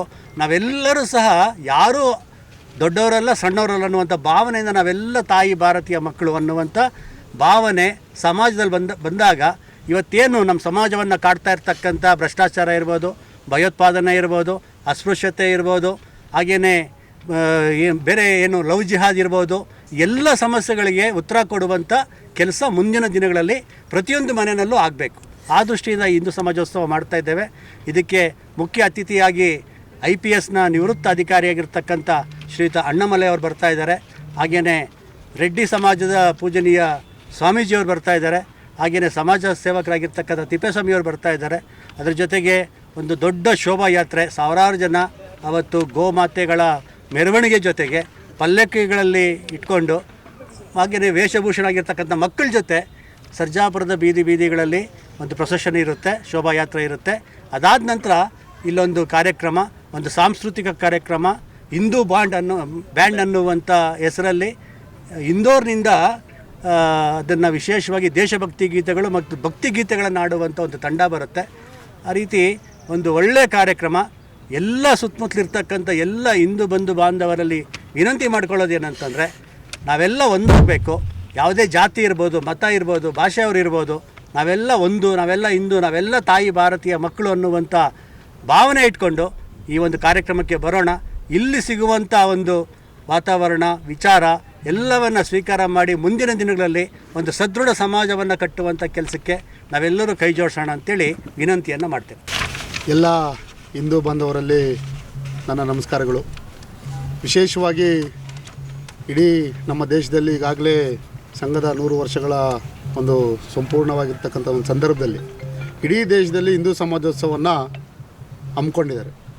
ನಮ್ಮೆಲ್ಲ ಸಂಘದ ಕಾರ್ಯಕರ್ತರುಗಳ ಒಂದು ಸಮ್ಮುಖದಲ್ಲಿ, ವಿಶೇಷವಾಗಿ ಎಲ್ಲ ನಮ್ಮ ಹಿಂದೂ ಬಾಂಧವರ ಒಂದು ನೇತೃತ್ವದಲ್ಲಿ ಬೆಂಗಳೂರಿನಲ್ಲೇ ಒಂದು 400ಕ್ಕಿಂತ ಹೆಚ್ಚು ಜಾಗದಲ್ಲಿ ಇವತ್ತು ಹಿಂದೂ ಸಮಾವೇಶಗಳನ್ನು ಮಾಡಿದ್ದಾರೆ, ಆಲ್ರೆಡಿ ಮಾಡ್ತಾ ಇದ್ದಾರೆ. ಇದೇ ಒಂದು ಕಾರ್ಯಕ್ರಮವನ್ನು ಸರ್ಜಾಪುರ ಭಾಗದಲ್ಲಿ, ಇವತ್ತು ಸರ್ಜಾಪುರದಲ್ಲಿ ವಿಶೇಷವಾಗಿ ಒಂದು ಹಿಂದೂ ಸಮಾಜೋತ್ಸವವನ್ನು ವಿಜೃಂಭಣೆಯಿಂದ ಮಾಡಬೇಕು ಅಂತ ನಮ್ಮೆಲ್ಲ ನಾಯಕರುಗಳು, ನಮ್ಮೆಲ್ಲ ಸಂಘದ ಹಿರಿಯರು ಸೇರಿ ಈ ಒಂದು ಕಾರ್ಯಕ್ರಮವನ್ನು ಯಶಸ್ವಿಗೊಳಿಸಬೇಕು ಅಂತ ಈಗಾಗಲೇ ರೂಪುರೇಷೆಗಳನ್ನು ಮಾಡ್ತಾಯಿದ್ದೀವಿ. ಈ ಒಂದು ಸಂದರ್ಭದಲ್ಲಿ ದಿನಾಂಕ 31ನೇ ತಾರೀಕು ಶನಿವಾರ ಮಧ್ಯಾಹ್ನ 2ರಿಂದ 3 ಗಂಟೆ ಅಷ್ಟೊತ್ತಿಗೆ ನಾವೆಲ್ಲ ಕೂಡ ಇಲ್ಲಿ ಭಾಗವಹಿಸಬೇಕು. ಯಾಕೆಂದರೆ ಇವತ್ತು ಇಷ್ಟೊತ್ತು ನಮ್ಮ ಹರೀಶ್ ಜಿ ಅವರು ಹೇಳಿದರು, ಇಡೀ ನಮ್ಮ ಸಂಘಟನೆ, ನಮ್ಮ ದೇಶದ, ನಮ್ಮ ಸಂಸ್ಕೃತಿ, ನಮ್ಮ ಹಿಂದೂ ಧರ್ಮನ ಉಳಿಸಬೇಕಾದ್ರೆ ನಾವೆಲ್ಲ ಕೂಡ ಸೇರಬೇಕಾಗಿದೆ. ನಮ್ಮ ಮನೆ ಮಂದಿ ಪೂರ್ತಿ, ನಮ್ಮೆಲ್ಲ ಮಕ್ಕಳಿಗೂ ನಮ್ಮ ಪರಂಪರೆಯನ್ನು ತೋರಿಸ್ಬೇಕು, ನಮ್ಮ ಹಿಂದೂ ಸಂಸ್ಕಾರವನ್ನು ಕಲಿಸ್ಬೇಕು ಅಂದರೆ ನಾವೆಲ್ಲರೂ ಕೂಡ ಈ ಒಂದು ಹಿಂದೂ ಕಾರ್ಯಕ್ರಮದಲ್ಲಿ ಭಾಗವಹಿಸಬೇಕು. ಯಾಕೆಂದರೆ ನಾವು ನೋಡ್ತಾ ಇರ್ತೀವಿ, ಪ್ರತಿಯೊಂದು ಕೂಡ ನಾವೆಲ್ಲ ಕೂಡ ಹಿಂದೂಗಳು ಅಂತೀವಿ, ನಾವೆಲ್ಲ ಕೂಡ ಒಗ್ಗಟ್ಟಾಗಿ ಸೇರಬೇಕು, ಈ ಒಂದು ಹಿಂದೂ ಧರ್ಮವನ್ನು ಉಳಿಸ್ಬೇಕು ಅಂತ ನಾವೆಲ್ಲ ಕೂಡ ಪಣ ತೊಡಬೇಕು, ನಾವು ಮನೆ ಮಂದಿ ಪೂರ್ತಿ ಸೇರಬೇಕಾಗಿದೆ. ಈ ಒಂದು ಕಾರ್ಯಕ್ರಮದಲ್ಲಿ ಅತಿ ಹೆಚ್ಚು ನಾವೆಲ್ಲ ಅಕ್ಕ ತಂಗಿಯರು, ಮಹಿಳೆಯರು ಇರ್ಬೋದು, ಅಣ್ಣ ತಮ್ಮಂದಿರು ಇರ್ಬೋದು, ಮಕ್ಕಳಿರ್ಬೋದು, ಪ್ರತಿಯೊಬ್ಬರು ಬಂದು ಈ ಒಂದು ಕಾರ್ಯಕ್ರಮನ ಯಶಸ್ವಿಗೊಳಿಸಬೇಕು. ಅನೇಕ ಒಂದು ಕಾರ್ಯಕ್ರಮಗಳು, ಒಂದು ಕಲಾ ತಂಡ ಇರ್ಬೋದು, ಮತ್ತು ಇಲ್ಲೆಲ್ಲ ಗೋವಿನ ಒಂದು ಮೆರವಣಿಗೆ ಇರ್ಬೋದು, ಪಲ್ಲಕ್ಕಿ ಉತ್ಸವ ಇರೋದು, ಪ್ರತಿ ಗ್ರಾಮದಿಂದ ಕೂಡ ಪಲ್ಲಕ್ಕಿಗಳನ್ನು ಮಾಡುವಂಥ ಒಂದು ಧರ್ಮವನ್ನು ಆ ಒಂದು ಗ್ರಾಮ ದೇವರನ್ನ ಕರ್ಕೊಂಬಂದು ಈ ಒಂದು ಮೆರವಣಿಗೆ ಮುಖಾಂತರ ಒಂದು ಆ ದೇವರ ಪೂಜೆಯನ್ನು ಮಾಡುವಂಥ ಒಂದು ಸಂಸ್ಕೃತಿ ನಾವೆಲ್ಲ ಬೆಳೆಸ್ಕೊಂಡಿದ್ದೀವಿ. ಅದನ್ನು 31ನೇ ತಾರೀಕು ಮಧ್ಯಾಹ್ನ 2 ಗಂಟೆಗೆ ಶೋಭಾಯಾತ್ರೆಯಲ್ಲಿ ನಾವು ನೋಡ್ಬೋದು, ಕಣ್ಣು ತುಂಬಿಸ್ಕೊಬೋದು. ಇದನ್ನು ನಾವು ಮನೆ ಮಂದಿ ಪೂರ್ತಿ ಬಂದು ನೋಡ್ಬೇಕು. ಯಾಕೆಂದರೆ ಮುಂದಿನ ಪೀಳಿಗೆಗೆ ನಮ್ಮ ಧರ್ಮವನ್ನು ಉಳಿಸ್ಲಿಕ್ಕೆ ನಾವೆಲ್ಲ ಕೂಡ ಶಿಸ್ತಿನ ಸಿಪಾಯಿಗಳಾಗಿ, ನಾವು ಹಿಂದೂಗಳಾಗಿ ನಾವು ಹೋರಾಡಬೇಕು ಅಂದರೆ ನಾವೆಲ್ಲ ಇದನ್ನೆಲ್ಲ ನಮ್ಮ ಮಕ್ಕಳಿಗೆ ತೋರಿಸ್ಬೇಕಾಗಿದೆ. ಆದ್ದರಿಂದ ಈ ಭಾಗದಲ್ಲಿರ್ತಕ್ಕಂಥ ಎಲ್ಲರೂ ಕೂಡ ಆ ಸಮಯಕ್ಕೆ ಸರಿಯಾಗಿ ಬರಬೇಕು. ಮತ್ತು ವೇದಿಕೆ ಕಾರ್ಯಕ್ರಮ ಇದೆ. ವೇದಿಕೆ ಕಾರ್ಯಕ್ರಮಕ್ಕೆ ಈಗಾಗಲೇ ಹೇಳಿದ್ದಾರೆ, ಅಣ್ಣಾಮಳೆಯವರು ಬರ್ತಾರೆ, ತಿಪ್ಪೇಸ್ವಾಮೀಜಿಯವರು ಬರ್ತಾರೆ, ಮತ್ತು ಆಂಜನಪ್ಪ ಅವ್ರು ಬರ್ತಾರೆ, ಅನೇಕ ನಮ್ಮ ರೆಡ್ಡಿ ಜನಸಂಘದ ಸ್ವಾಮೀಜಿಯವರು ಬರ್ತಾ ಇದ್ದಾರೆ. ಅನೇಕ ನಮ್ಮ ಹಿತವಚನಗಳು, ನಮ್ಮ ಧರ್ಮದ ಒಂದು ಪ್ರಚಾರವನ್ನು, ನಮ್ಮ ಧರ್ಮವನ್ನು ಯಾವ ರೀತಿ ನಾವು ಕಾಪಾಡ್ಕೊಂಡು ಹೋಗಬೇಕು ಅನ್ನೋದನ್ನು ನಮಗೆಲ್ಲ ಕೂಡ ಅವರು ಸಂದೇಶವನ್ನು ಕೊಡ್ತಾರೆ. ಒಳ್ಳೆ ಭಾಷಣಕಾರರು ಬರ್ತಾ ಇದ್ದಾರೆ. ನಾವೆಲ್ಲ ತಪ್ಪದೇ ಒಂದು ಈ ಕಾರ್ಯಕ್ರಮಕ್ಕೆ ಬರಬೇಕಾಗಿ ನಾನು ಎಲ್ಲರಲ್ಲೂ ಕೂಡ ಮನವಿ ಮಾಡ್ತಾ ಇದ್ದೇನೆ. ಮತ್ತು ಅಚ್ಚುಕಟ್ಟಾಗಿ ನಮ್ಮೆಲ್ಲ ನಾಯಕರುಗಳ ಒಂದು ಸಮ್ಮುಖದಲ್ಲಿ ಒಳ್ಳೆಯ ಒಂದು ಅಚ್ಚುಕಟ್ಟಾಗಿ ಎಲ್ರಿಗೂ ಕೂಡ ಇಲ್ಲಿ ವ್ಯವಸ್ಥೆಯನ್ನು ಮಾಡಿದರೆ, ಆಸನದ ವ್ಯವಸ್ಥೆ ಇದೆ, ಯಾವುದೇ ಗೊಂದಲ ಇರಲ್ಲ. ನೀಟಾಗಿ ಒಳ್ಳೆಯ ಒಂದು ವ್ಯವಸ್ಥೆಯನ್ನು ಮಾಡಿ, ಮತ್ತು ಅವರು ಬಂದಿರತಕ್ಕಂಥವ್ರು ಪ್ರತಿಯೊಬ್ಬರಿಗೂ ಊಟದ ವ್ಯವಸ್ಥೆ ಇರುತ್ತೆ. ಆ ಊಟವನ್ನು ಮಾಡಿ ಪ್ರತಿಯೊಂದು ಕಾರ್ಯಕ್ರಮವನ್ನು ವೀಕ್ಷಿಸಿಕೊಂಡು ಬಂದು ಎಲ್ಲರೂ ಕೂಡ ಊಟ ಮಾಡಿಕೊಂಡು, ನಮ್ಮ ಒಂದು ಮನೆ ಹಬ್ಬ, ನಮ್ಮ ಮನೆಯಲ್ಲಿ ಮದುವೆ ಮಾಡ್ತಾಯಿದ್ದೀವಿ, ನಮ್ಮ ಮನೆಯಲ್ಲಿ ಒಂದು ಕಾರ್ಯಕ್ರಮ ಮಾಡ್ತಾಯಿದ್ದೀವಿ, ನಮ್ಮ ಮನೆಯಲ್ಲಿ ಒಂದು ಸತ್ಯನಾರಾಯಣ ಪೂಜೆ ಮಾಡ್ತಾಯಿದ್ದೀವಿ, ನಮ್ಮ ಮಠದಲ್ಲಿ ನಾವು ಈ ಒಂದು ಕಾರ್ಯಕ್ರಮನ ಯಶಸ್ವಿಗೊಳಿಸಬೇಕು ಅಂತ ನಾನು ಎಲ್ಲರಲ್ಲೂ ಕೂಡ ಮನವಿಯನ್ನು ಮಾಡ್ತಾಯಿದ್ದೀನಿ. ಈ ಕಾರ್ಯಕ್ರಮದ ಬಗ್ಗೆ ನಮ್ಮ ಹರೀಶ್ಜಿಯವರು ಮತ್ತು ಮುನ್ರಾಜ್ ಅವರು ಅತಿ ಅರ್ಥಪೂರ್ಣವಾಗಿ 5 ಅಂಶಗಳನ್ನು ಇಟ್ಕೊಂಡು ಇವತ್ತು ಈ ಕಾರ್ಯಕ್ರಮವನ್ನು ಮಾಡ್ತಾಯಿರಬೇಕು. ನನ್ನಲ್ಲೇ ಮನವಿ, ಸ್ವಾಮಿ ವಿವೇಕಾನಂದರು, ಡಾಕ್ಟರ್ ಅಂಬೇಡ್ಕರ್ ಅವರು ಅವರ ಜೀವನ ಚರಿತ್ರೆಯಲ್ಲಿ ಮೊದಲನೇದಾಗಿ ಹಿಂದೂ ಸಮಾಜಕ್ಕೆ ಹೆಚ್ಚು ಒತ್ತಡ ನೀಡ್ತಾಯಿದ್ರು. ಇವತ್ತು ಪ್ರತಿ ವರ್ಷ ಹಬ್ಬ ಬಂದೇ ಬರುತ್ತೆ, ವರ್ಷಕ್ಕೊಂದು ಸಾರಿ ಒಂದು ಹಬ್ಬ, ಬರ್ತ್ಡೇಗಳು ಮಾಡ್ತಾಯಿರ್ತಾರೆ. ಆದರೆ 100 ವರ್ಷಕ್ಕೆ ಒಂದು ಸಾರಿ ಮುಂದಿರೋಂಥ ನಮ್ಮ ಸಂಘ RSS ಕಾರ್ಯಕ್ರಮದ ಪ್ರಯುಕ್ತ ಇವತ್ತು ಹಿಂದೂ ಸಮಾಜೋತ್ಸವನ ಕಾರ್ಯಕ್ರಮ ಯಾಕೆ ಹಮ್ಮಿಕೊಬೇಕು, ಯಾಕೆ ಹಿಂದೂ ಸಮಾಜೋತ್ಸವ ಮಾಡಬೇಕು ಅನ್ನೋದ್ರ ಬಗ್ಗೆ ನೀವು ಮಾಧ್ಯಮದಲ್ಲಿ ಪೇಪರಲ್ಲಿ ನೋಡ್ತಾ ಇರ್ತೀರಿ. ಇವತ್ತು ಹಿಂದೂಗಳ ಹತ್ಯೆ ಇವತ್ತು ಏನು ಬಾಂಗ್ಲಾದೇಶದಲ್ಲಿರ್ಬೋದು, ಬೇರೆ ಬೇರೆ ದೇಶ, ಆ ಒಂದು ಉದ್ದೇಶದಿಂದ ಹಿಂದೂ ಸಮಾಜ ಒಗ್ಗಟ್ಟಾಗಬೇಕು ಅಂದ್ಬಿಟ್ಟು ಮೊದಲನೇದಾಗಿ ಈ ಪಕ್ಷ ಬಿಡಬೇಕು, ಜಾತಿ ಬಿಡಬೇಕು. ಆ ಪಾರ್ಟಿಯವರು, ಈ ಪಾರ್ಟಿಯವರು, ಆ ಜಾತಿ, ಈ ಜಾತಿ. ಹಿಂದೂ ಸಮಾಜ ಅಂದರೆ ಎಲ್ಲ ಪಕ್ಷದವರು, ಎಲ್ಲ ಜಾತಿಯವರು ಒಂದಾಗಬೇಕು. ಯಾಕಂದರೆ ಕೆಲವು ಕಡೆ ನಾನು ನೋಡ್ತಾ ಇದ್ದೀನಿ, ಈಗ ಹಿಂದೂ ಸಮಾಜೋತ್ಸವ ಅಂದರೆ ಇದು BJP ಅವರಲ್ಲ, ಇದು ಹಿಂದೂ ಸಮಾಜೋತ್ಸವ ಅಂದರೆ ಯಾರನ್ನು BJP ಬಾವುಟ ಹಾಕ್ಕೊಂಡು BJP ಬಗ್ಗೆ ಭಾಷಣ ಇರ್ಬೋದು, ಏನಿರ್ಬೋದು, ಬರೀ ಹಿಂದೂ ಸಂಘಟನೆ ಬಗ್ಗೆ, ಹಿಂದೂರ ಬಗ್ಗೆ ಮಾತಾಡೋದು. ಆದ್ದರಿಂದ ನಾನು ಅನೇಕ ಕಾರ್ಯಕ್ರಮಗಳಿಗೆ ಹೋಗಿದ್ದೀನಿ, ಹಿಂದೂ ಸಮಾಜೋತ್ಸವದ ಬಗ್ಗೆ ಮಾತ್ರ ಮಾತಾಡ್ತಾ ಇದ್ದಾರೆ. ದಯವಿಟ್ಟು ಸಾರ್ವಜನಿಕರಲ್ಲಿ ನಾನು ಮನವಿ ಮಾಡ್ತೀನಿ, ಈ ಒಂದು ಹಬ್ಬ ಪ್ರತಿ ದಿವಸ ನಡೆಯೋದಿಲ್ಲ, ಹಿಂದೂ ಸಮಾಜೋತ್ಸವ ಪ್ರತಿ ವರ್ಷ ಮಾಡೋದಿಲ್ಲ. ಸಂಘ 100 ವರ್ಷ ಪೂರೈಸಿದ್ದಕ್ಕೆ ಹಿಂದೂ ಸಮಾಜೋತ್ಸವ ಕಾರ್ಯಕ್ರಮ ಮಾಡ್ತಾಯಿದ್ದಾರೆ. ಹೆಚ್ಚಿನ ಭಾಗ ಈ ತಮಿಳುನಾಡು ನಮ್ಮಲ್ಲಿ ಬಾರ್ಡರ್ ಇರೋದ್ರಿಂದ ಹೆಚ್ಚಿನ ತಮಿಳುನಾಡವರು ಬರ್ತಾಯಿದ್ದಾರೆ. ತಾವು ದಯವಿಟ್ಟು ಕರ್ನಾಟಕದಲ್ಲ, ಈಗ ನಮ್ಮ ಆನೇಕಲ್ ತಾಲೂಕಲ್ಲಿ ಇವತ್ತು ಇಡೀ ಭಾರತ ದೇಶದಲ್ಲಿ ಎಷ್ಟು ರಾಜ್ಯಗಳು, 31 ರಾಜ್ಯದಲ್ಲಿ ಜನಸಂಖ್ಯೆನೂ ಇವತ್ತು ನಮ್ಮ ಕರ್ನಾಟಕದಲ್ಲಿ, ಅದರಲ್ಲಿ ಬೆಂಗಳೂರಲ್ಲಿ ಹೆಚ್ಚು ಜನಸಂಖ್ಯೆ ಇದ್ದಾರೆ. ಅದರಿಂದ ಹೆಚ್ಚು ಇವತ್ತು ಇಡೀ ಬೆಂಗಳೂರು ನಗರದಲ್ಲಿ ಹೆಚ್ಚು ಜನಸಂಖ್ಯೆ ಸೇರಿಸಿ ಮಾಡೋಂಥ ಕಾರ್ಯಕ್ರಮ ಇವತ್ತು ಸರ್ಜಾಪುರದಲ್ಲಿ. ಯಾಕಂದರೆ ನಮ್ಮ ಅನಿಸಿಕೆ ಪ್ರಕಾರ ಇವತ್ತು 20,000 ಜನ ಇಲ್ಲಿ ಸೇರ್ತಾ ಇದ್ದಾರೆ. ಎಲ್ಲ ಕಡೆ 4,000, 3,000, 5,000. ಅದಕ್ಕೆ ಇದಕ್ಕೆ ಹೆಚ್ಚು ಒತ್ತಡ ಕೊಡಬೇಕು, ಹೆಚ್ಚು ಜನಸಂಖ್ಯೆ ಇರೋ ಏರಿಯಾ. ಅದರಿಂದ ದಯವಿಟ್ಟು ತಮ್ಮಲ್ಲಿ ಮನವಿ ಮಾಡ್ತಾ ಇದ್ದೀನಿ, ಸಾರ್ವಜನಿಕರಲ್ಲಿ ಪ್ರತಿ ದಿವಸ ಕೆಲಸ ಇದ್ದೇ ಇರುತ್ತೆ. ಇವತ್ತೊಂದು ದಿವಸ 31ನೇ ದಿವಸ ತಾವು ದಯವಿಟ್ಟು ಮಧ್ಯಾಹ್ನದಿಂದ ಸಂಜೆ ರಾತ್ರಿ 8 ಗಂಟೆವರೆಗೂ ಎಲ್ಲರೂ ಸಮಯ ಬದಿಗಿಟ್ಟು ಎಲ್ಲ ಪಕ್ಷ ಜಾತ್ಯತೀತವಾಗಿ ಎಲ್ಲರೂ ಬರಬೇಕಂದ್ಬಿಟ್ಟು ಮತ್ತೊಮ್ಮೆ ಮನವಿ ಮಾಡ್ತೀನಿ. ಈ ಉದ್ದೇಶ ಈಗ ಆಲ್ರೆಡಿ ನಮ್ಮ ಹರೀಶ್ಜಿ ಅವರು ಹೇಳಿದ್ದಾರೆ, ಅದನ್ನು ಅರ್ಥಪೂರ್ಣವಾಗಿ ಹೇಳಿದ್ದಾರೆ. ಅವರು ಪ್ರತಿಯೊಬ್ಬರು ಅರ್ಥ ಮಾಡ್ಕೊಬೇಕು ದಯವಿಟ್ಟು. ಯಾಕೆಂದರೆ ಹಿರಿಯರು ಬರ್ತಾ ಇದ್ದಾರೆ, ಅನುಭವಿಗಳು ಬರ್ತಾ ಇದ್ದಾರೆ, IAS ಆಫೀಸರ್ ನಿಮಗೆ ಗೊತ್ತು, ನಮ್ಮಲ್ಲೇ ಕೆಲಸ ಮಾಡಿ ನಿವೃತ್ತಿ ಆಗಿರೋರು. ದಯವಿಟ್ಟು ಅದರಿಂದ ಮತ್ತೊಮ್ಮೆ ನಾನು ಸಾರ್ವಜನಿಕರಲ್ಲಿ ಎಲ್ಲ ಕಾರ್ಯಕರ್ತರ ಬಂಧುಗಳಲ್ಲಿ, ಕಾರ್ಯಕರ್ತರು ಅಂದರೆ ಹಿಂದೂ ಸಮಾಜದ ಕಾರ್ಯಕರ್ತರು, ಎಲ್ಲ ಹಿಂದೂ ಸಮಾಜದ ಕಾರ್ಯಕರ್ತರು ಎಲ್ಲ ಒಗ್ಗಟ್ಟಾಗಿ ಇಲ್ಲಿ ಕೆಲಸ ಮಾಡಿ ಇವತ್ತು 15 ದಿವಸದಿಂದ ಕೆಲಸ ಮಾಡ್ತಾಯಿದ್ದಾರೆ. ಮತ್ತೊಮ್ಮೆ ಇಲ್ಲಿ ಕೆಲಸ ಮಾಡದೇ ಹೋಗ್ತಾ ಇದ್ದಂಥ ಹಿಂದೂ ಸಮಾಜದ ಎಲ್ಲ ಕಾರ್ಯಕರ್ತರಿಗೂ ಮತ್ತು ಆಗಮಿಸುವ ಎಲ್ಲ ಕಾರ್ಯಕರ್ತರಿಗೂ ಅಭಿನಂದನೆ ಸಲ್ಲಿಸ್ತೀನಿ. ನಾವು ಮತ್ತೊಮ್ಮೆ ತಮ್ಮ ವಾಹಿನಿ ಮುಖಾಂತರ ಕೇಳ್ಕೊಳ್ತಾ ಇದ್ದೀನಿ, ಈ ಒಂದು ಹಬ್ಬ ಪ್ರತಿ ವರ್ಷ ನಡೆಯೋದಿಲ್ಲ, ದಯವಿಟ್ಟು ಎಲ್ಲರೂ ಬರಬೇಕಂದ್ಬಿಟ್ಟು ನಾನು ಮನವಿ ಮಾಡ್ತಾಯಿದ್ದೀನಿ. ಹಿಂದೂ ಸಮಾಜೋತ್ಸವ ಇಡೀ ದೇಶದಲ್ಲಿ ನಡೀತಾ ಇದೆ. ಸುಮಾರು ಒಂದು 80ರಿಂದ 1 ಲಕ್ಷ ಜಾಗದಲ್ಲಿ ನಡೀತಾ ಇದೆ. ವಿಶೇಷವಾಗಿ ನಮ್ಮ ಭಾಗದಲ್ಲಿ ಸರ್ಜಾಪುರದಲ್ಲಿ ನಾವು ಬೆಂಗಳೂರಲ್ಲಿ ಎಲ್ಲದಕ್ಕಿಂತ ದೊಡ್ಡದಾದಂಥ ಒಂದು ಕಾರ್ಯಕ್ರಮ ಮಾಡಬೇಕು ಅನ್ನೋ ನಿಶ್ಚಯ ಮಾಡಿ ತುಂಬ ಅಚ್ಚುಕಟ್ಟಾಗಿ ಕಾರ್ಯಕ್ರಮನ ರೂಪಿಸ್ತಾ ಇದ್ದೀವಿ. ಅದೇ ರೀತಿ ನಾಳೆ 31ನೇ ತಾರೀಕು ಸುಮಾರು ಒಂದು 15ರಿಂದ 20 ಸಾವಿರ ಜನ ಬರ್ಬೋದು ಅನ್ನೋ ಒಂದು ಅಪೇಕ್ಷೆ ಇದೆ ನಮಗೆ. ಸೊ ಈ ವ್ಯವಸ್ಥೆಗಳು ಅಷ್ಟೇ ತುಂಬ ಅಚ್ಚುಕಟ್ಟಾಗಿ ನಮ್ಮ ಹಿರಿಯರು, ನಮ್ಮ ಮುಖಂಡರು ಮತ್ತು ನಮ್ಮ ಜೊತೆ ಇರುವಂಥ ಕಾರ್ಯಕರ್ತರು ಎಲ್ಲ ಇದನ್ನ ತುಂಬ ಯಶಸ್ವಿಯಾಗಿ ಮಾಡೋದಕ್ಕೆ ಹಗಲು ರಾತ್ರಿ ದುಡಿತಾ ಇದ್ದಾರೆ. ಹಾಗೂ ಜಾಗದ ಕೊರತೆ ಕೂಡ ಇತ್ತು. ಈ ಜಾಗನ ಸುಮಾರು 15 ದಿವಸದಿಂದ ಇದನ್ನೆಲ್ಲ ಸಿದ್ಧತೆ ಮಾಡಿ ಜಾಗವನ್ನು ತುಂಬ ಅಚ್ಚುಕಟ್ಟಾಗಿ ಒಂದು ಕೇಸರಿಮಯವಾಗಿ ಮಾಡ್ತಾಯಿದ್ದೀವಿ. ಎಲ್ಲ ವ್ಯವಸ್ಥೆಗಳು ತುಂಬ ಚೆನ್ನಾಗಿರುತ್ತೆ. ತಾವೆಲ್ಲ ಬಂದು ಈ ಕಾರ್ಯಕ್ರಮವನ್ನು ವೀಕ್ಷಿಸಿ ನಮ್ಮ ಹಿಂದುತ್ವದ ಬಗ್ಗೆ, ನಮ್ಮ ಹಿಂದುತ್ವದ ಒಂದು ಅಲೆ ಯಾವ ರೀತಿ ಇರಬೇಕು ಅನ್ನೋದನ್ನ ಒಂದು ಸಮಾಜಕ್ಕೆ ಒಂದು ಸಂದೇಶ ಕೊಡುವಂಥ ಒಂದು ಕೆಲಸ ಮಾಡಬೇಕು ಅಂದರೆ ತಾವೆಲ್ಲ ಬಂದು ಈ ಕಾರ್ಯಕ್ರಮವನ್ನು ಯಶಸ್ವಿ ಮಾಡಬೇಕು. ಹಾಗೂ ಸಂಜೆ 3:15 ಶೋಭಾಯಾತ್ರೆ ಇರುತ್ತೆ. ಶೋಭಾಯಾತ್ರೆಯಲ್ಲಿ ಸುಮಾರು ಒಂದು 30 ಜೊತೆ ದೇಶಿ ಹಸುಗಳ ಎತ್ತುಗಳು ಬರುತ್ತೆ ಶೋಭಾಯಾತ್ರೆಯಲ್ಲಿ. ಅದೇ ರೀತಿ ಪಲ್ಲಕ್ಕಿಗಳಿರುತ್ತೆ. ಊರುಗಳಿಂದ ಗ್ರಾಮ ದೇವತೆಗಳನ್ನ ಎತ್ಕೊಂಡ್ಬರ್ತಾರೆ. ಅದೇ ರೀತಿ ಒಂದು 1000 ಜನ ಹೆಣ್ಮಕ್ಳು ಪೂರ್ಣಕುಂಭ ಕಳಶಗಳು ಎತ್ಕೊಂಡು ಊರಲ್ಲಿ ಮೆರವಣಿಗೆ ಇರುತ್ತೆ. ಆಮೇಲೆ ಎಲ್ಲ ಭಕ್ತರು ಸರ್ಜಾಪುರ ನಗರದ ಒಳಗಡೆ ಒಂದು ಮೆರವಣಿಗೆ ಮುಖಾಂತರ ತೆರಳಿ ಮತ್ತೆ ಈ ಕಾರ್ಯಕ್ರಮ ನಡೆಯುವಂಥ ಜಾಗಕ್ಕೆ ಬರ್ತಾರೆ. ಆಮೇಲೆ 5 ಗಂಟೆಗೆ ಸಾಂಸ್ಕೃತಿಕ ಕಾರ್ಯಕ್ರಮ ಭೂಪಾಲಿಂದ ಒಂದು ಕಲಾ ತಂಡ ಬರ್ತಾಯಿದೆ. ತುಂಬ ರಿನೌಂಡ್ ಅಂದರೆ ತುಂಬ ಗೊತ್ತಿರುವಂತಹ ಒಂದು ಕಲಾ ತಂಡ. ಅದರಲ್ಲಿ ದೇಶಭಕ್ತಿ ಗೀತೆಗಳು ಮತ್ತು ನಮ್ಮ ಸಾಂಸ್ಕೃತಿಕ ಗೀತೆಗಳನ್ನ ಹಾಡುವಂಥ ಒಂದು ಕಾರ್ಯಕ್ರಮ. ಆಮೇಲೆ ಅಣ್ಣಾಮಲೆಯವರು, ತಿಪ್ಪೇಸ್ವಾಮಿಯವರು ಮತ್ತು ನಮ್ಮ ರೆಡ್ಡಿ ಸ್ವಾಮಿಗಳು ಬರ್ತಾಯಿದ್ದಾರೆ. ಅವ್ರದ್ದು ಭಾಷಣ ಕೂಡ ಇರುತ್ತೆ. ನಮ್ಮ ಜೀವನ ಪದ್ಧತಿಗಳ ಬಗ್ಗೆ, ನಮ್ಮ ಹಿಂದುತ್ವದ ವಿಚಾರಗಳ ಬಗ್ಗೆ ತಿಳಿಸೋರಿದ್ದಾರೆ. ಅದನ್ನೆಲ್ಲ ತಾವು ತಿಳ್ಕೊಂಡು ಊಟದ ವ್ಯವಸ್ಥೆ ಇರುತ್ತೆ. ಎಲ್ಲ ಊಟ ಮಾಡಿಕೊಂಡು ತಮ್ಮ ಮನೆಗಳಿಗೆ ತೆರಳಬೇಕು ಅಂದ್ಬಿಟ್ಟು ವಿನಂತಿ. ಅದೇ ರೀತಿ ಯಾವುದೇ ರೀತಿಯಾದಂತಹ ಕಮ್ಯುನಲ್ ಆಗಿರ್ಬೋದು, ಯಾವುದೇ ರೀತಿಯಾದಂಥ ಹೇಟ್ ಸ್ಪೀಚ್ ಆಗಿರ್ಬೋದು ಯಾವುದು ಇರೋದಿಲ್ಲ. ಇದು ನಮ್ಮ ಹಿಂದುತ್ವದ ಬಗ್ಗೆ ಒಂದು ನಮ್ಮ ಹಿಂದೂಗಳಿಗೆ ಅರಿವು ಮೂಡಿಸುವಂಥ ಕೆಲಸಕ್ಕೆ ಈ ಒಂದು ಸಮಾಜೋತ್ಸವವನ್ನು ಮಾಡ್ತಾಯಿದ್ದೀವಿ. ಅದಕ್ಕೆ ತಾವೆಲ್ಲ ಸಹಕರಿಸಬೇಕು. ಅದೇ ರೀತಿ ನಮ್ಮ ಅಕ್ಕಪಕ್ಕದ ಗ್ರಾಮಸ್ಥರೆಲ್ಲ ಬಂದು ಈ ಕಾರ್ಯಕ್ರಮ ಯಶಸ್ವಿ ಮಾಡಬೇಕು ಅಂತ ಕೇಳ್ಬೋದು. ಕಾರ್ಯಕ್ರಮ ನಮ್ಮ ಸಂಘದ ಹಿರಿಯರ ಒಂದು ಮಾರ್ಗದರ್ಶನದಂತೆ ನಮ್ಮ ಈ ಸರ್ಜಾಪದ ಭಾಗದಲ್ಲಿ ಒಂದು ಆಯೋಜನೆ ಆಗಿದೆ. ಈ ಒಂದು ಕಾರ್ಯಕ್ರಮಕ್ಕೆ ನಮ್ಮ ಅನೇಕ ಯುವಕ ಮಿತ್ರರು ಮತ್ತು ನಮ್ಮ ಸಂಘದ ಹಿರಿಯರು ಮತ್ತು ಎಲ್ಲ ನಮ್ಮ ಹಿಂದೂ ಬಾಂಧವರೆಲ್ಲ ಸೇರಿ ಈ ಒಂದು ಕಾರ್ಯಕ್ರಮವನ್ನು ಯಶಸ್ವಿ ಮಾಡಬೇಕು ಅನ್ನೋ ಒಂದು ದೃಷ್ಟಿಯಿಂದ ಸುಮಾರು ಒಂದು 15-20 ದಿವಸಗಳಿಂದ ಸತತವಾಗಿ ಈ ಒಂದು ಎಲ್ಲ ಕಾರ್ಯಗಳನ್ನು ಮಾಡ್ತಾ ಈ ಭಾಗದಲ್ಲಿ ಎಲ್ಲ ಪ್ರಚಾರ ಇರ್ಬೋದು ಎಲ್ಲ ಮಾಡ್ತಾ ಬಂದಿದ್ದಾರೆ. ಅವರಿಗೆ ನಾನು ವೈಯಕ್ತಿಕವಾಗಿ ಅಭಿನಂದನೆ ಸಲ್ಲಿಸ್ತಾ ಇದ್ದೇನೆ. ಬಂಧುಗಳೇ, ಈ ಒಂದು ಕಾರ್ಯಕ್ರಮ ನಮ್ಮದೇ ಕಾರ್ಯಕ್ರಮ. ಯಾವುದೇ ಜಾತಿ ಭೇದ ಯಾವುದೂ ಇಲ್ಲದೆ, ಯಾವುದು ಪಕ್ಷಭೇದ ಮರೆತು ನಮ್ಮ ಹಿಂದೂ ಒಂದು ಕಾರ್ಯಕ್ರಮ ಇದು.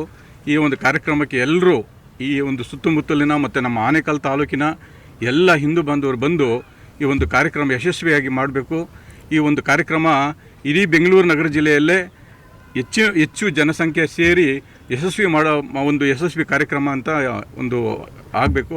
ಆ ದೃಷ್ಟಿಯಿಂದ ನಮ್ಮ ಪ್ರತಿ ಭಾಗದ ಎಲ್ಲ ಹಿಂದೂ ಬಾಂಧವರು ಬಂದು ಈ ಕಾರ್ಯಕ್ರಮಕ್ಕೆ ಪಾಲ್ಗೊಳ್ಬೇಕಾಗಿ ನಾನು ಮನವಿ ಮಾಡ್ಕೊಳ್ತೇನೆ. ಧರ್ಮೋ ರಕ್ಷಿತ. ಧರ್ಮವನ್ನು ನಾವು ಉಳಿಸಿದಾಗ ಧರ್ಮ ನಮ್ಮನ್ನು ಉಳಿಸ್ತದೆ. ಹಿಂದೂ ಸಮಾಜೋತ್ಸವ ಇದೇ 31ನೇ ತಾರೀಕು ಶನಿವಾರದಂದು ಸರ್ಜಾಪುರದಲ್ಲಿ ಒಂದು ಬೃಹತ್ ಕಾರ್ಯಕ್ರಮವನ್ನು ಹಮ್ಮಿಕೊಂಡಿದ್ದೇವೆ. ಸುಮಾರು 15-20 ಸಾವಿರ ಸಂಖ್ಯೆ ಸೇರುವ ನಿರೀಕ್ಷೆ ಇದೆ. ಇಲ್ಲಿ ಭಾಳಷ್ಟು ವ್ಯವಸ್ಥೆಯನ್ನು ಸಹ ಈ ಕಾರ್ಯಕ್ರಮಕ್ಕೆ ಆಯೋಜನೆಯಾಗಿದೆ. ಈ ಒಂದು ಕಾರ್ಯಕ್ರಮಕ್ಕೆ ಈಗಾಗಲೇ ಸಮಾಜೋತ್ಸವ ಉದ್ದೇಶವನ್ನು ನಮ್ಮ ಅರಜಿಗಳು ಈಗಾಗಲೇ ತಿಳ್ಕೊಟ್ಟಿದ್ದಾರೆ. ರಾಷ್ಟ್ರೀಯ ಸ್ವಯಂ ಸೇವಕಕ್ಕೆ 100 ವರ್ಷ ತುಂಬಿದ ಕಾಲದಲ್ಲಿ ನಾವು ಈ ಒಂದು ಹಿಂದೂ ಸಮಾಜೋತ್ಸವವನ್ನು ಮಾಡ್ತಾ ಇರ್ತಕ್ಕಂಥದ್ದು. ಈ ಒಂದು ಸಮಾಜೋತ್ಸವಕ್ಕೆ ನಮ್ಮ ರೆಡ್ಡಿ ಗುರುಪೀಠದ ಸ್ವಾಮೀಜಿಗಳಾಗಿರ್ತಕ್ಕಂಥ ವೇಮಾನಂದ ಸ್ವಾಮೀಜಿಗಳು ಆಗಮಿಸ್ತಾ ಇದ್ದಾರೆ. ಜೊತೆಗೆ ನಮ್ಮದೇ ಗ್ರಾಮದ ಆಂಜಿನಪ್ಪ ಅವರು ಅಧ್ಯಕ್ಷತೆಯನ್ನು ವಹಿಸಿದ್ದಾರೆ. ಅದೇ ರೀತಿ ಈ ಒಂದು ಕಾರ್ಯಕ್ರಮದ ಕೇಂದ್ರ ಬಿಂದು ಆಗಿರ್ತಕ್ಕಂಥ ಮಾಜಿ IPS ಅಧಿಕಾರಿಗಳಾಗಿರ್ತಕ್ಕಂಥ ಅಣ್ಣಾಮಲೆಯವರು ಸಹ ಈ ಒಂದು ಕಾರ್ಯಕ್ರಮಕ್ಕೆ ಆಗಮಿಸ್ತಾ ಇರ್ತಕ್ಕಂಥದ್ದು. ಜೊತೆಗೆ ದಕ್ಷಿಣ ಪ್ರಾಂತ್ಯದ ಕ್ಷೇತ್ರೀಯ ಕಾರ್ಯವಾಗಿರತಕ್ಕಂಥ ತಿಪ್ಪೇಸ್ವಾಮೀಜಿಗಳು ಸಹ ಈ ಒಂದು ಕಾರ್ಯಕ್ರಮದಲ್ಲಿ ಭಾಗವಹಿಸಿರ್ತಾರೆ. ತಾವೆಲ್ಲರೂ ಹಿಂದೂಗಳು ಜಾತಿ ಭೇದವನ್ನು ಮರೆತು ನಾವೆಲ್ಲ ಹಿಂದೂ, ನಾವೆಲ್ಲ ಒಂದು ಅಂಥೇಳಿ ಈ ಒಂದು ಕಾರ್ಯಕ್ರಮಕ್ಕೆ ಸಹಸ್ರಾರು ಸಂಖ್ಯೆಯಲ್ಲಿ ತಾವೆಲ್ಲ ಆಗಮಿಸಿ ಈ ಒಂದು ಕಾರ್ಯಕ್ರಮವನ್ನು ಯಶಸ್ವಿಯಾಗೋ ನಿಟ್ಟಿನಲ್ಲಿ ತಾವೆಲ್ಲರೂ ಈ ಕಾರ್ಯಕ್ರಮಕ್ಕೆ ಭಾಗವಹಿಸಬೇಕಂತೇಳಿ ಕೇಳ್ತೀನಿ. ಅದೇ ರೀತಿ 3 ಗಂಟೆಗೆ ಶೋಭಾಯಾತ್ರೆ ಸಹ ಕಾರ್ಯಕ್ರಮ ಸರ್ಜಾಪುರದ ಪ್ರಮುಖ ಬೀದಿಗಳಲ್ಲಿ ಸಂಚರಿಸುವಂಥದ್ದು ಇರ್ತದೆ. ಮತ್ತು 6 ಗಂಟೆಗೆ ಸಾಂಸ್ಕೃತಿಕ ಕಾರ್ಯಕ್ರಮಗಳೊಂದಿಗೆ ವೇದಿಕೆ ಕಾರ್ಯಕ್ರಮ ಪ್ರಾರಂಭವಾಗುತ್ತದೆ. ತಾವೆಲ್ಲರೂ ಈ ಒಂದು ಕಾರ್ಯಕ್ರಮಕ್ಕೆ ಆಗಮಿಸಬೇಕು ಅಂತೇಳಿ ಸುತ್ತಮುತ್ತಲಿನ ಗ್ರಾಮಸ್ಥರು ಹಾಗೂ ಸರ್ಜಾಪುರ ನಗರ ವಾಸಿಗಳಲ್ಲಿ ವಿನಂತಿಸ್ತೇನೆ. ಎಷ್ಟು ಸಾವಿರ ಜನ ಭಾಗವಹಿಸ್ಬೋದು ಸರ್? 15,000ದಿಂದ 20,000 ಜನ ಸಂಖ್ಯೆಗೆ ನಾವು ಈಗಾಗಲೇ ಇಲ್ಲಿ ಕುರ್ಚಿಗಳನ್ನು ಆಯೋಜನೆ ಮಾಡ್ತಾಯಿದ್ದೀವಿ. ಈ ಭಾಗದಲ್ಲಿ ಹಿಂದೂ ಸಮಾಜೋತ್ಸವವನ್ನು ಆಯೋಜನೆ ಮಾಡಿದ್ದಾರೆ. ಈ ಹಿಂದೂ ಸಮಾಜೋತ್ಸವದಲ್ಲಿ ಸಮಸ್ತ ಎಲ್ಲ ಸಮಾಜದ ಬಂಧು ಭಗಿನಿಯರು ಭಾಗವಹಿಸಬೇಕು ಅಂತ ಉದ್ದೇಶದಿಂದ ಈ ಕಾರ್ಯಕ್ರಮಗಳನ್ನು ಇಡೀ ಭಾರತ ದೇಶದಲ್ಲಿ ಇವತ್ತು ಸಮಾಜೋತ್ಸವಗಳನ್ನ ಆಯೋಜನೆ ಮಾಡಿದ್ದಾರೆ. ಹಾಗೆ ನಮ್ಮ ಆನೇಕಲ್ ತಾಲೂಕಿನಲ್ಲೂ ಕೂಡ ಈಗಾಗಲೇ ಹೆಬ್ಬಗೋಡಿ, ಹತ್ತಬೆಲೆ, ಮಾಯಸಂದ್ರ 3 ಕಡೆ ಈಗಾಗಲೇ ಆಗಿದೆ. ನೆರಳೂರು 4 ಕಡೆ ಆಗಿದೆ. ಸರ್ಜಾಪುರದಲ್ಲಿ ಸ್ವಲ್ಪ ದೊಡ್ಡ ಮಟ್ಟದ ರೀತಿಯಲ್ಲಿ ಮಾಡಬೇಕು ಅನ್ನೋ ಒಂದು ಕಲ್ಪನೆಯೊಂದಿಗೆ ಈ ಭಾಗದ ಎಲ್ಲ ಕಾರ್ಯಕರ್ತರು, ತಾಲೂಕಿನ ಎಲ್ಲ ಹಿರಿಯರು, ಸಂಘ ಪರಿವಾರ ಹಾಗೆ ಅನ್ಯಾನ್ಯ ಎಲ್ಲ ಸಂಘಟನೆಗಳು ಸೇರಿ ಈ ಕಾರ್ಯಕ್ರಮವನ್ನು ಆಯೋಜನೆ ಮಾಡಿದ್ದಾರೆ. ಈ ಕಾರ್ಯಕ್ರಮಕ್ಕೆ ಇಡೀ ಸಮಾಜದ ಎಲ್ಲ, ಇದರಲ್ಲಿ ಯಾವುದೇ ರೀತಿಯಾದಂಥ ಭೇದ ಭಾವ ಇಲ್ಲ. ಸಮಾಜವನ್ನು ಒಗ್ಗೂಡಿಸ್ಲಿಕ್ಕೆ ಈ ಸಮಾಜೋತ್ಸವವನ್ನು ಇವತ್ತು ಮಾಡ್ತಾಯಿರೋದು. ಇಲ್ಲಿ ಯಾರೋ ಸಂಘದವ್ರು ಮಾಡ್ತಾಯಿದ್ದಾರೆ ಅಥವಾ ಯಾರೋ BJP ಅವ್ರು ಮಾಡ್ತಾಯಿದ್ದಾರೆ ಅಂತಲ್ಲ. ಇಲ್ಲಿ ಇಡೀ ಸಮಾಜ, ಇಲ್ಲಿ ಯಾವುದೇ ರೀತಿಯಾದಂಥ ಪಕ್ಷಭೇದ ಇಲ್ಲ. ಇಡೀ ಸಮಾಜವನ್ನು ಒಗ್ಗೂಡಿಸುವ ಒಂದು ಉದ್ದೇಶದಿಂದನೇ ಈ ಸಮಾಜೋತ್ಸವದ ಕಾರ್ಯಕ್ರಮ ಇವತ್ತು ಎಲ್ಲ ಕಡೆ ನಡೀತಾ ಇದೆ. ಆ ದೃಷ್ಟಿಯಲ್ಲಿ ಆನೇಕಲ್ ತಾಲೂಕು ಹಾಗೆ ಈ ಪಕ್ಕದ ಹೊಸೂರು ಮತ್ತು ಬಾಗ್ಲೂರು ಕಡೆಯಿಂದ ಕೂಡ ಅನೇಕರು ಈಗಾಗಲೇ ಸಂಪರ್ಕದಲ್ಲಿದ್ದಾರೆ. ಅವರು ಕೂಡ ಆ ಭಾಗದಿಂದ ಕೂಡ ಇಲ್ಲಿ ಬರುವಂಥ ನಿಟ್ಟಿನಲ್ಲಿ ಈಗಾಗಲೇ ಯೋಜನೆಗಳು ಸಿದ್ಧ ಆಗಿದೆ. ಪ್ರತಿ ಗ್ರಾಮದಲ್ಲೂ ಕೂಡ ಸಂಪರ್ಕ ಈಗಾಗಲೇ ಆಗಿದೆ. ಹಾಗೆ ಸುತ್ತಮುತ್ತ ಇಲ್ಲಿರುವಂಥ ಎಲ್ಲ ಅಪಾರ್ಟ್ಮೆಂಟ್ಗಳಲ್ಲಿರುವಂಥವ್ರು ಎಲ್ಲರನ್ನೂ ಕೂಡ ಜೋಡಿಸಿ ಈ ಒಂದು ಬೃಹತ್ ಮಟ್ಟದ ಒಂದು ಕಾರ್ಯಕ್ರಮವನ್ನು ಆಯೋಜನೆ ಮಾಡಿದ್ದಾರೆ. ಈ ಕಾರ್ಯಕ್ರಮದಲ್ಲಿ ಅಣ್ಣಾಮಲೈಯವರು ಕೂಡ ಭಾಷಣ ಮಾಡ್ತಾಯಿದ್ದಾರೆ ಮತ್ತು ಸಂಘದ ಕಡೆಯಿಂದ ತಿಪ್ಪೇಸ್ವಾಮಿಯವರು ದಿಕ್ಸೂಚಿ ಭಾಷಣವನ್ನು ಕೂಡ ಮಾಡೋರಿದ್ದಾರೆ. ಹಾಗೆ ಸ್ವಾಮೀಜಿಗಳು ಕೂಡ ಆಗಮಿಸ್ತಾ ಇದ್ದಾರೆ. ಅದರಿಂದ ಎಲ್ಲ ಬಂಧುಗಳು ಕೂಡ ಈ ಕಾರ್ಯಕ್ರಮದಲ್ಲಿ ದೊಡ್ಡ ಮಟ್ಟದಲ್ಲಿ ಭಾಗವಹಿಸಿ ಸಮಾಜದ ಒಂದು ಒಗ್ಗಟ್ಟನ್ನು ಪ್ರದರ್ಶನ ಮಾಡಬೇಕು. ಸಮಾಜಕ್ಕೆ ಒಂದು ಏನು ಪಂಚ ಯೋಜನೆಗಳಲ್ಲಿ ಇಲ್ಲಿ ಯೋಜನೆ ಮಾಡ್ತಾ ಇದ್ದೀವಿ, ಯಾವ ಆಧಾರದಲ್ಲಿ ಈ ಸಮಾಜೋತ್ಸವ ನೆರವೇರಿಸ್ತಾ ಇದ್ದೀವಿ, ಇದರ ಬಗ್ಗೆ ಹೆಚ್ಚಿನ ವಿಚಾರಗಳನ್ನು ತಿಳ್ಕೊಳ್ಳೋದಕ್ಕೆ ಈ ಸಮಾಜೋತ್ಸವ ನಮ್ಮ ಒಂದು ಒಗ್ಗಟ್ಟನ್ನು ಪ್ರದರ್ಶನ ಮಾಡೋದಕ್ಕೆ ಸಮಾಜ ಎಚ್ಚೆತ್ತುಕೊಳ್ಬೇಕು. ಆ ದೃಷ್ಟಿಯಲ್ಲಿ ಪ್ರತಿಯೊಬ್ಬರು ಕೂಡ ಮನೆ ಮಂದಿಯೆಲ್ಲ ಕೂಡ ಈ ಕಾರ್ಯಕ್ರಮದಲ್ಲಿ ಭಾಗವಹಿಸಿ ಕಾರ್ಯಕ್ರಮಕ್ಕೆ ಶೋಭೆ ತರಬೇಕು ಅಂತ ಈ ಸಂದರ್ಭದಲ್ಲಿ ನಾನು ಹೇಳಲಿಕ್ಕೆ ಇಚ್ಛೆಪಡ್ತೇನೆ. ಇದೇ 31ನೇ ತಾರೀಕು ಏನು ಇಡೀ ರಾಷ್ಟ್ರದಾದ್ಯಂತ ಈಗಾಗಲೇ ಬಹಳಷ್ಟು ಕಡೆ 1 ಲಕ್ಷ ಹಿಂದೂ ಸಮಾಜೋತ್ಸವ ಆಗಬೇಕು ಅನ್ನೋಂತಹ ಕಾರ್ಯಕ್ರಮಗಳಾಗ್ತಾಯಿದೆ. ಅದೇ ನಿಟ್ಟಿನಲ್ಲಿ ಇಡೀ ಆನೇಕಲ್ ತಾಲೂಕಿನಲ್ಲೇ ಅತಿ ಹೆಚ್ಚು ಜನ ಸೇರುವಂತಹ ಒಂದು ಬೃಹತ್ತಾದ ಕಾರ್ಯಕ್ರಮ ಸರ್ಜಾಪುರದಲ್ಲಿ ನಡೀತಾ ಇದೆ. ಈ ಕಾರ್ಯಕ್ರಮಕ್ಕೆ ಈಗಾಗಲೇ ಎಲ್ರಿಗೂ ಗೊತ್ತಿರೋ ರೀತಿ ಶ್ರೀಯುತ ಅಣ್ಣಾಮಲೈಯವರು ಮುಖ್ಯ ಭಾಷಣಕಾರರಾಗಿ ಆಗಮಿಸ್ತಾ ಇದ್ದಾರೆ. ಸಂಘದ ಪ್ರಮುಖರಾದಂಥ ಶ್ರೀಯುತ ತಿಪ್ಪೇಸ್ವಾಮೀಜಿಯವರು ಕೂಡ ಈ ಕಾರ್ಯಕ್ರಮದಲ್ಲಿ ಮುಖ್ಯ ಅತಿಥಿಗಳಾಗಿ. ಅದೇ ರೀತಿ ಸರ್ಜಾಪುರದಲ್ಲಿ ಒಂದು ಹಿಂದುಳಿದ ದಲಿತ ಕುಟುಂಬದಿಂದ ಹುಟ್ಟಿ ಬೆಳೆದಂತಹ, ಬಡತನದಲ್ಲಿ ಬೆಳೆದು ಒಂದು ಉನ್ನತ ಹುದ್ದೆ ಭಾರತ ಸರ್ಕಾರದಲ್ಲಿ ಕಾರ್ಮಿಕ ಇಲಾಖೆಯಲ್ಲಿ ಪಡೆದು ನಿವೃತ್ತಿ ಹೊಂದಿರುವಂತಹ ಶ್ರೀಯುತ ಆಂಜಿನಪ್ಪನವರು ಈ ಕಾರ್ಯಕ್ರಮದ ಅಧ್ಯಕ್ಷತೆಯನ್ನು ವಹಿಸ್ಕೋತಾ ಇದ್ದಾರೆ. ಇದು ಅತ್ಯಂತ ವಿಶೇಷವಾದಂತಹ ಸಂದರ್ಭ. ಹಾಗೆ ಏನು ಹೊಸಹಳ್ಳಿಯ ರೆಡ್ಡಿ ಪೀಠದ ಗುರುಗಳಾದಂಥ ವೇಮಾನಂದ ಸ್ವಾಮಿಗಳು ಕೂಡ ದಿವ್ಯ ಸಾನ್ನಿಧ್ಯವನ್ನು ವಹಿಸ್ತಾ ಇದ್ದಾರೆ. ಈ ಕಾರ್ಯಕ್ರಮ ಅಭೂತಪೂರ್ವವಾಗಿ ಸುಮಾರು 15,000 ಜನ ಸಂಖ್ಯೆ ಸೇರುವಂಥ ಒಂದು ಬೃಹತ್ ಕಾರ್ಯಕ್ರಮಕ್ಕೆ ತಾಲೂಕಿನ ಎಲ್ಲ ಹಿಂದೂ ಬಾಂಧವರು ಹೆಚ್ಚಿನ ಸಂಖ್ಯೆಯಲ್ಲಿ ಆಗಮಿಸಿ ಹಿಂದುತ್ವದ ಪತಾಕೆಯನ್ನು, ಈ ಕೇಸರಿಮಯ ವಾತಾವರಣವನ್ನು ಇನ್ನೂ ಪ್ರಜ್ವಲಿಸುತ್ತಾ ಸಂಘಟಿತ ಹಿಂದೂ ಸಶಕ್ತ ಭಾರತದ ಶಕ್ತಿ ಅನ್ನೋದನ್ನು ಮತ್ತೊಮ್ಮೆ ಸಾರಿ ಹೇಳುವಂಥ ಕೆಲಸ ಆಗಲಿ. ಎಲ್ಲರೂ ಒಟ್ಟಾಗಿ ಈ ಕಾರ್ಯಕ್ರಮಕ್ಕೆ ಶನಿವಾರ 3 ಗಂಟೆಗೆ 31ನೇ ತಾರೀಕು ಶನಿವಾರ 3 ಗಂಟೆಗೆ ಎಲ್ಲರೂ ಶೋಭಾಯಾತ್ರೆಗೆ ಬಂದು ಶೋಭಾಯಾತ್ರೆಯ ನಂತರ ವಿಶೇಷವಾಗಿ ಭೋಪಾಲ್ನಿಂದ ಹಿಂದೂ ಬ್ಯಾಂಡ್ ಈ ಕಾರ್ಯಕ್ರಮಕ್ಕೆ ಬರ್ತಾ ಇರೋದ್ರಿಂದ ಅದು ಹೆಚ್ಚಿನ ಮೆರುಗು ತರ್ತಾ ಇದೆ. ಎಲ್ಲರೂ ಆಗಮಿಸಬೇಕು. ಏನು ನಮ್ಮ ಗೋತಳಿ ಈ ನಶಿಸಿ ಹೋಗ್ತಾ ಇರುವಂಥ ಈ ಗೋತಳಿಯನ್ನು ಕೂಡ ಸಂರಕ್ಷಿಸಬೇಕು ಅನ್ನೋಂಥ ಉದ್ದೇಶದಿಂದ ಮತ್ತು ಇಲ್ಲಿರುವಂಥ ಎಲ್ರಿಗೂ ಅದರ ಪ್ರದರ್ಶನ ಆಗಬೇಕು. ಅನೇಕ ಗೋ ಸಂತತಿಗಳು ನಮಗೆ ಎಷ್ಟೋ ಜನಕ್ಕೆ ಗೊತ್ತಿಲ್ಲ. ಆ ರೀತಿಯ ನಶಿಸಿ ಹೋಗಿರುವಂಥ ಸಂತತಿಗಳನ್ನು ಕೂಡ ಅವತ್ತು ಇಲ್ಲಿ ಪ್ರದರ್ಶನಕ್ಕೆ ಇಡಲಾಗ್ತದೆ. ಸ್ವದೇಶಿ ಮೇಳ ಇದೆ. ಹೆಚ್ಚಾಗಿ ಒಂದು ಹಿಂದುತ್ವದ ಭಾವನೆ, ಧರ್ಮ ಜಾಗೃತಿಯ ಕಾರ್ಯಕ್ರಮ ಅವತ್ತಾಗೋದ್ರಿಂದ ಹೆಚ್ಚಿನ ಸಂಖ್ಯೆಯಲ್ಲಿ ಎಲ್ಲರೂ ಈ ಕಾರ್ಯಕ್ರಮಕ್ಕೆ ಬರಬೇಕಾಗಿ ಈ ಮೂಲಕ ಹಿಂದೂ ಸಮಾಜೋತ್ಸವದ ಸಮಿತಿಯ ಪರವಾಗಿ ಎಲ್ರಿಗೂ ಆಹ್ವಾನವನ್ನು ನೀಡ್ತಾ ಇದ್ದಾರೆ.